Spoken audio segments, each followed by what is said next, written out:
Atlético Mineiro e Cruzeiro. Cruzeiro que não vence o Galo pelo Brasileirão desde 2016. Então, aí outro longa data que os times não se enfrentam, que o Cruzeiro, na verdade, não vence, né? O rival no Brasileirão, assim como o Vasco.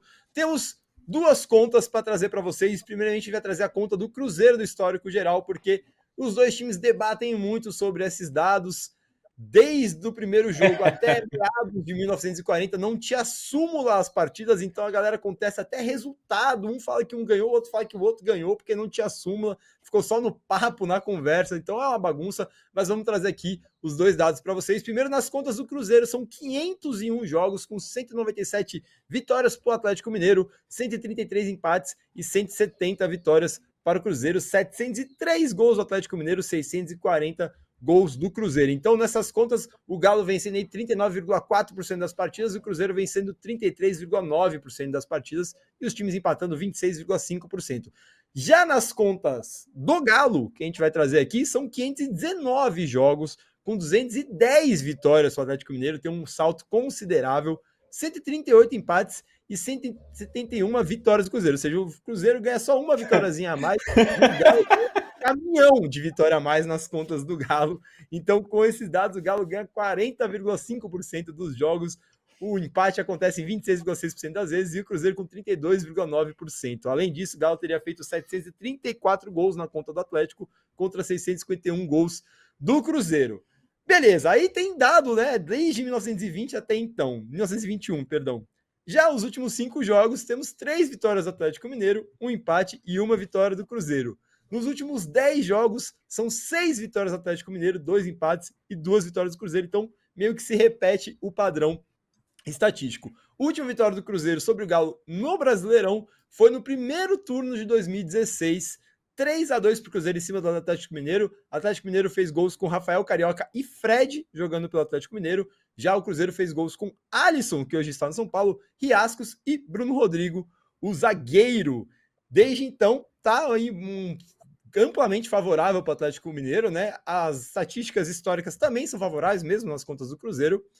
E o desempenho recente dos times nas últimas rodadas também indica isso. O Atlético Mineiro tem apenas uma derrota nos últimos 7 jogos, sendo que são 5 vitórias e só um empate nos últimos 7 jogos. Excelente aproveitamento do Atlético Mineiro. Já o Cruzeiro tem apenas uma vitória nos últimos 13 jogos. Você não ouviu errado. 13 jogos do Cruzeiro, apenas uma vitória. Foram 7 empates e 5 derrotas.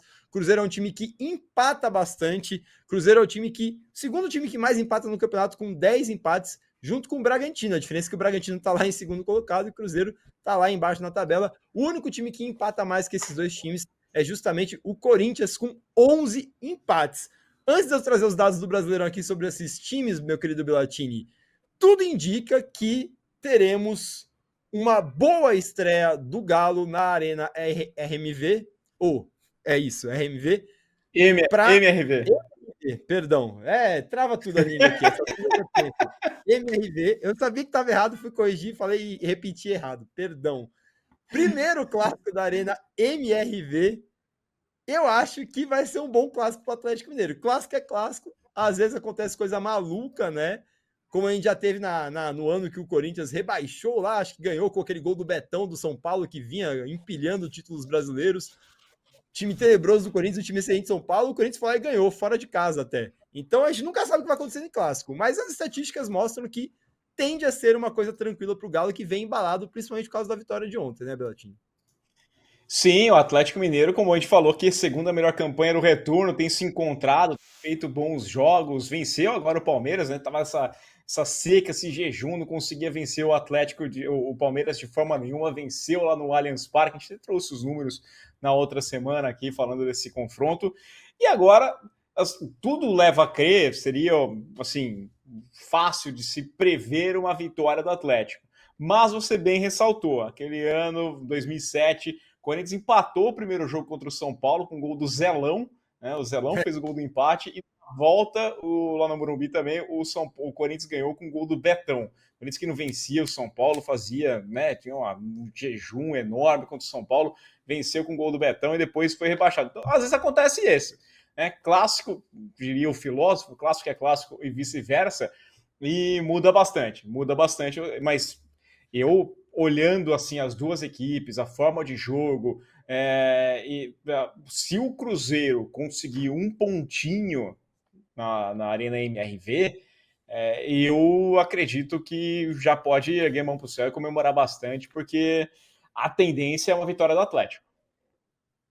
É isso, né? O Cruzeiro que empata muito, então se empatar até que faz sentido.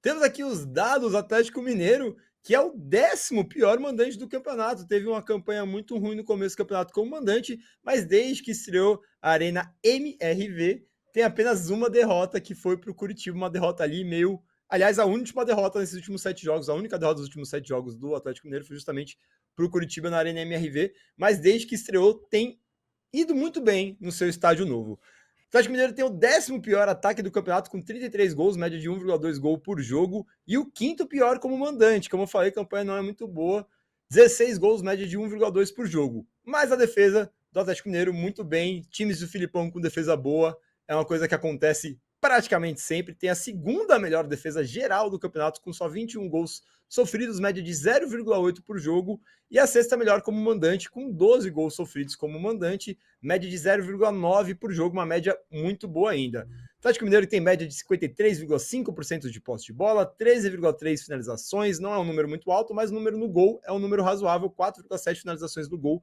por partida. Além disso, tem uma média de 5,3 escanteios por partida e 3,2 cartões amarelos. Toma bastante cartão amarelo o time do Atlético Mineiro. Já tomou também 4 cartões vermelhos nesse campeonato.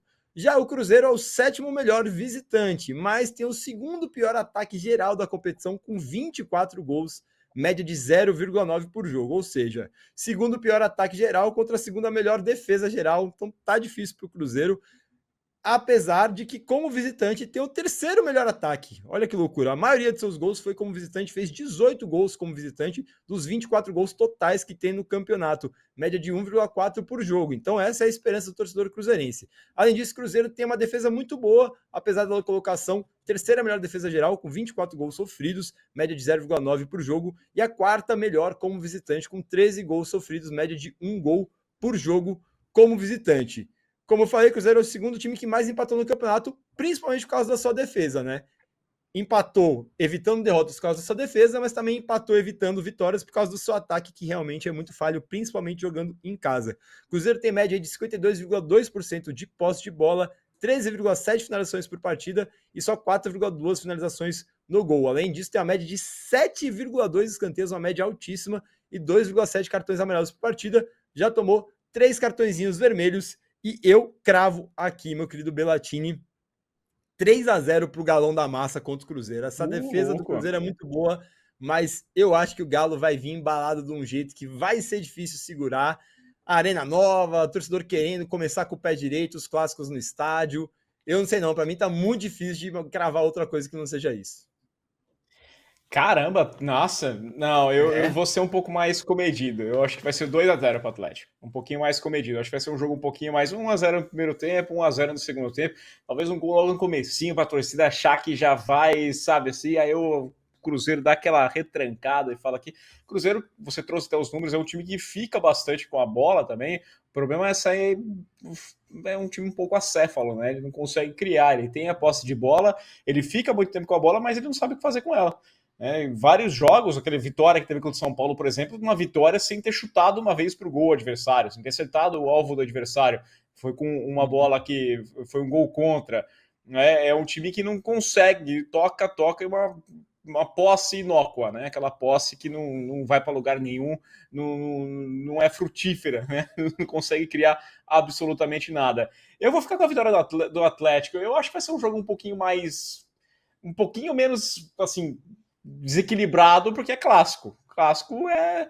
E a gente vai lembrar, né, o Faraó, quando o Atlético teve a chance de rebaixar o Cruzeiro, deu ruim para o Atlético, né? Tomou aquela goleada lá que a gente nem entende como que perdeu aquele jogo ainda. Então, uma dessa, o Cruzeiro vai lá e consegue se encontrar, se arrumar aqui ou ali, e as coisas dão certo por lá. Eu acho que vai ser um jogo mais equilibrado. Acredito sim na vitória do Atlético, mas por um placar um pouquinho mais apertado. E quero saber o chat também. Manda o chat tá falando, Cleiton Pereira falando que vai ser empate, Galo e Raposa. Giovanni falando que a gente tem que falar que o Corinthians foi muito ajudado pela arbitragem. A arbitragem ontem de Corinthians e Fluminense foi uma coisa bem confusa mesmo. Realmente, alguns lances bem complicados ali. O pênalti a favor do Corinthians não achei muita coisa. Teve um possível pênalti do Fábio Santos ali, pisando no Samuel Xavier. Mas muitas decisões, achei o juiz meio afobado. Os times do Fluminense estavam reclamando do jeito que fazia tempo que eu não via. Obviamente o juiz estava dando motivo, mas assim, todo mundo estava muito nervoso, assim, foi um jogo meio maluco de assistir, assim. Jogos do Diniz, né, meu querido Latini, que sempre são meio malucos de assistir, muitos gols, sempre entretenimento garantido, mas tá aí, estamos falando aí, velho, Giovanni pedindo pra gente falar, a gente cita, eu achei esquisito mesmo a arbitragem ontem, não sei se foi tão roubado assim, igual estão falando. Pode falar. É o Paulo César Zanovelli, né, que é o árbitro, e ele vai apitar o jogo do Inter. Ele vai apitar o jogo do Inter e Santos nesse final de semana. Quer dizer, assim, já fez a besteira e agora vai apitar outro jogo importantíssimo. Tem coisa que a CBF faz que eu não... É que eu falo, eu só tenho um ponto. Eu fiz o meu TCC da faculdade, aí você vai falar que eu sou velho. Eu fiz o meu TCC sobre arbitragem. E eu defini esse tema, acho que em março de 2005, que foi o ano que... e aí, em agosto, eu começo a fazer.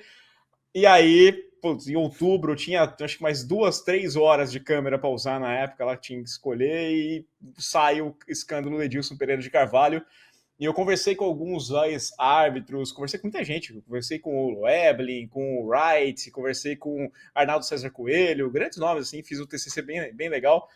E um dos pontos que a gente falava, que assim, eu entendo que a gente vai falar que é roubo. Eu só acho que a arbitragem é ruim. A arbitragem, ela é... E esse Zanovelli não é de hoje. Não é de hoje. O tanto de erro que ele faz é uma coisa absurda. Ele já teve jogo que ele foi reclamar, que o time do Corinthians fez representação contra ele. Aí agora ele vai lá e erra contra o Fluminense. Eu acho que a arbitragem, como um todo... Eu entendo o torcedor falar, só pode ter roubo, mas a gente não pode cair naquela que teve aquela vez do Flamengo, do Palmeiras, que é o sistema, e aí na rodada seguinte o sistema muda, inverte, aí quem era prejudicado é beneficiado e fica por isso mesmo, né? Tem o fator ruindade, né? Tem o fator ruindade. Ele não consegue impor o respeito. Eu percebi ontem, assim, só falando um pouquinho mais do jogo, que ele não conseguia impor o respeito em ninguém, né? Ele ia puxar o cartão caía da mão, assim, então ele tava meio bem atrapalhadão, assim, e cada vez mais jogadores pegavam a bola da mão dele, assim, e ele não conseguiu impor respeito. Foi perdendo a mão legal do jogo, como há tempos eu não via, e como você falou, né? Daí, como mérito, ele ganha a escalação para um jogo importantíssimo, Inter e Santos. Então, coisas que a gente não entende mesmo, é difícil. Cleiton Pereira falou que foi uma arbitragem terrível. Cláudio Fernando falou que o Renato Augusto entrou mal. A gente não vai falar muito de Corinthians, só passar rapidinho. Acho que o Renato Augusto falta ali ter um pouco de mais intensidade, né? O Corinthians estava muito intenso, até por isso ele começou no banco, com um meio campo muito pegado. O primeiro tempo foi mais pegado que eu já vi desse time do Corinthians aí do ano inteiro. E depois o time inteiro caiu e o Renato Augusto é um cara que realmente não consegue manter essa frequência. Então é isso. Vamos ver como é que o Mano vai usar.